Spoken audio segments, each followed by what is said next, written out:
2024. Le front ukrainien. Des paysages qui rappellent la Première Guerre mondiale. Un soldat défonce une caisse en bois. Il arrache le seau. À l'intérieur, un marquage moderne. M72 FFE. Il sort un tube. Léger. La fibre de verre froide contraste avec la boue collante de la tranchée. C'est une arme que le Pentagone a officiellement classée comme un déchet.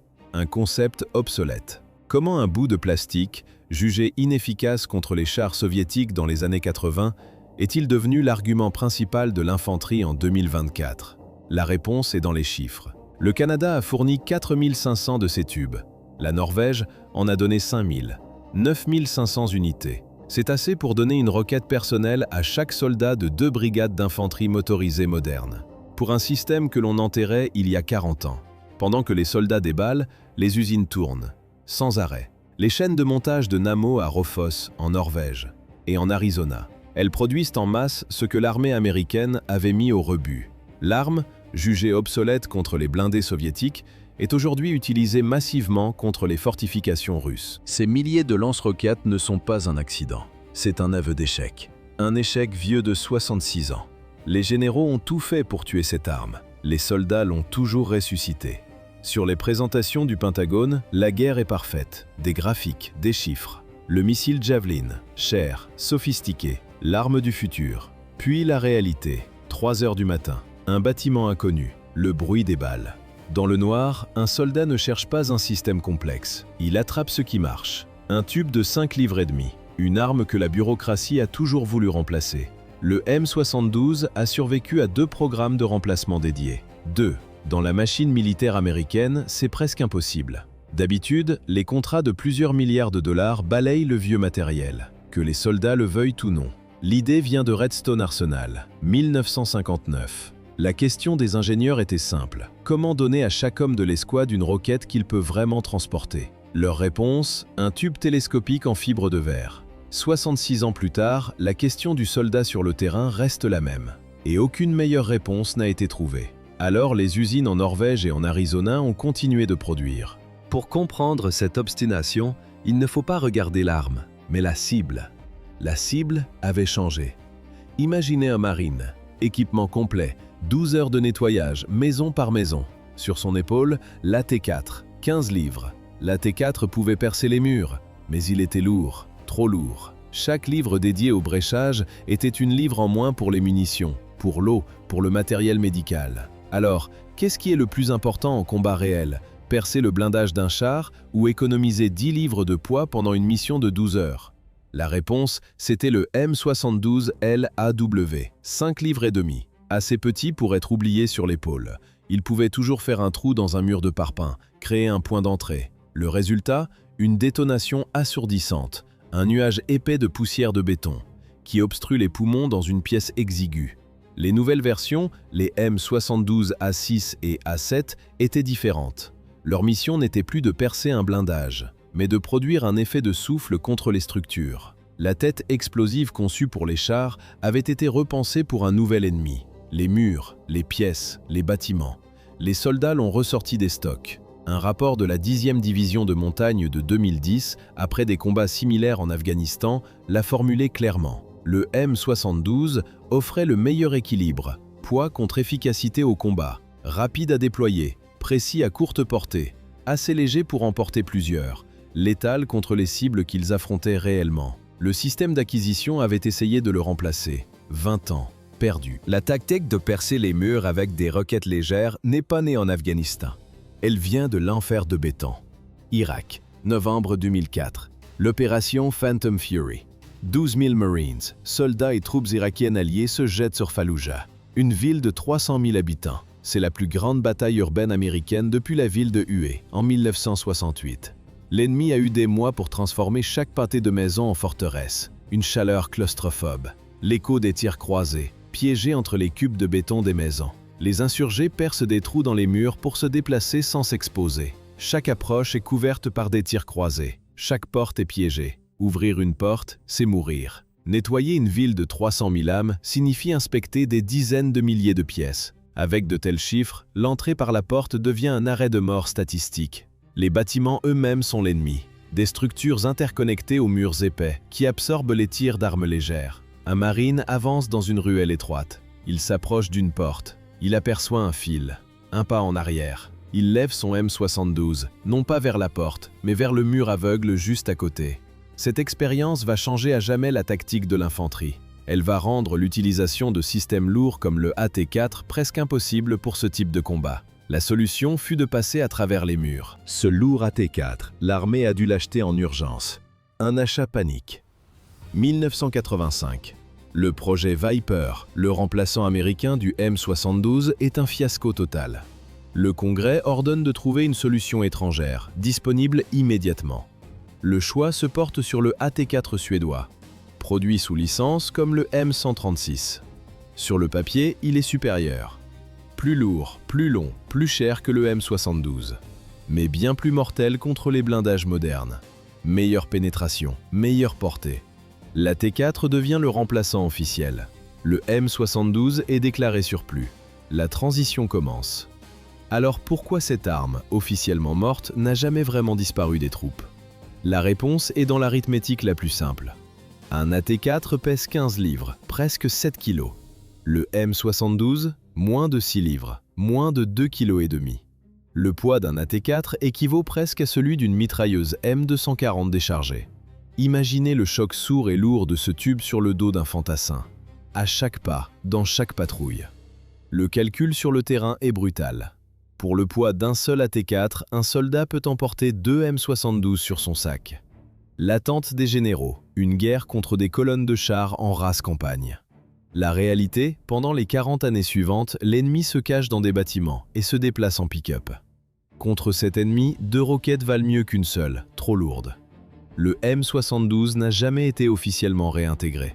Mais il n'a jamais été vraiment retiré non plus. La chaîne d'approvisionnement a juste continué de tourner. Les tubes déclassés continuaient de s'accumuler dans les arsenaux. Mais cette course pour acheter suédois en 1985 n'était pas un choix. C'était une nécessité. Car 3 ans plus tôt, le Pentagone a enterré son propre projet miracle. Fin des années 70. L'armée lance le programme FGR-7 Viper. L'objectif, remplacer le M72, une bonne fois pour toutes. Plus de portée, meilleure pénétration contre les blindés soviétiques, des fusées modernes. Le remplaçant parfait. Sur le papier, le matériel est produit, les tests commencent. Puis, tout s'effondre. Les rapports du terrain sont sans appel. Le Viper a un défaut catastrophique. Dans certaines conditions, la roquette explose au lancement. Elle tue l'opérateur. Le crépitement silencieux de l'électricité statique. Une fraction de seconde avant que le tube ne se transforme en bombe. Un problème de base, non résolu. L'armée se retrouve au point de départ. L'argent est parti en fumée et le programme est mort. En 1982, le Congrès a annulé le programme Viper, gelant la totalité de son budget. L'échec du Viper a forcé les généraux à déterrer de vieux rapports, des dossiers du Vietnam. Là-bas, le M72 faisait tout, sauf ce pourquoi il avait été créé.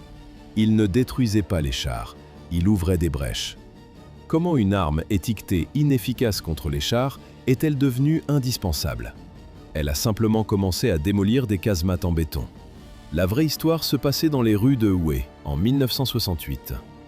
Plus de 10 000 Marines et soldats sud-vietnamiens y combattaient. Dans la densité urbaine, face aux murs épais des temples, un Marine épaulait son M72. Il ne visait pas un blindé, il visait un mur. L'explosion, un nuage de poussière, et le fracas assourdissant du béton qui éclate en éclats. Une brèche nette. Le groupe d'assaut s'engouffrait. La charge creuse de 66 mm n'avait pas besoin de tuer un char de combat pour être létale. Elle avait juste besoin d'une cible solide, n'importe laquelle. Bunker, position fortifiée, nid de mitrailleuses du Viet Cong creusé à flanc de colline. Une seule charge de 66 mm neutralisait des positions que l'infanterie était incapable de réduire pendant des heures. Le M72 est devenu l'artillerie de poche du simple soldat, l'outil parfait pour fracturer les défenses. Le commandement de l'armée a donc étudié la véritable efficacité du tube, celle, bien réelle, contre les fortifications. Sur le papier, la destruction était garantie. Dans la réalité, les roquettes rebondissaient. 7 février 1968, camp des forces spéciales de Long Vây. 11 chars soviétiques PT-76 sortent de l'obscurité, avançant vers les barbelés. À l'intérieur, les soldats disposent de 100 M72. Ça aurait dû suffire. Pourquoi les roquettes rebondissaient-elles sur le blindage? Les chars étaient simplement trop près, plus près que 33 pieds. Imagine la scène. Un soldat épaule le tube, il appuie sur la détente. Clic métallique. La roquette file, elle percute le char, puis un bruit sourd. Celui d'une masse inerte frappant l'acier soviétique. Rien. La roquette ricoche sur la tôle. Le blindage du PT-76 faisait pourtant à peine 14 mm. Une simple mitrailleuse lourde pouvait le percer, mais les roquettes du M72 étaient inutiles. Les bérets verts enchaînaient les tirs, tube après tube. Certaines roquettes explosaient en vol, bien avant d'atteindre la cible. D'autres ne s'armaient même pas. Pendant ce temps, les 11 chars broyaient les défenses. Le camp est tombé. Bilan, 14 Américains tués ou portés disparus. L'enquête a révélé une ironie brutale. Pour s'armer, la fusée de la roquette avait besoin d'une distance de vol minimale. Moins de 33 pieds, elle ne s'activait pas. Les enquêteurs ont établi la cause physique de la défaillance. Cette défaillance physique n'était pas un accident. C'était un choix d'ingénierie. Une décision prise en 1959, 9 ans avant le désastre de Langway. Le travail commence à l'arsenal de Redstone. À cette époque, ces ingénieurs développent d'immenses fusées balistiques pour la guerre froide. Concevoir un simple tube de 66 mm leur paraît trivial. La tâche est confiée à la société S. Eastern. Leur idée, un tube télescopique en 2 parties. Simple, ingénieux, étanche. Il sert à la fois de conteneur de stockage et de lanceur. Pour le soldat, tout est simplifié à l'extrême. Étirer le tube, le viseur avant et le viseur arrière se mettent en place automatiquement. Pas de pièces à entretenir, pas de batterie à changer, pas d'assemblage compliqué sous le stress. Une conception rigide pensée pour être à l'épreuve des erreurs. On l'appelle le M72 LAW, Light Anti-Tank Weapon, l'arme légère anti-char. En 1963, l'armée de terre américaine et le corps des Marines l'intègrent officiellement à leur arsenal. Pourquoi une telle précipitation? Pour se débarrasser d'un monstre d'acier. Ce monstre, c'était le M20 Super Bazooka, l'arme anti-char standard après la Seconde Guerre mondiale.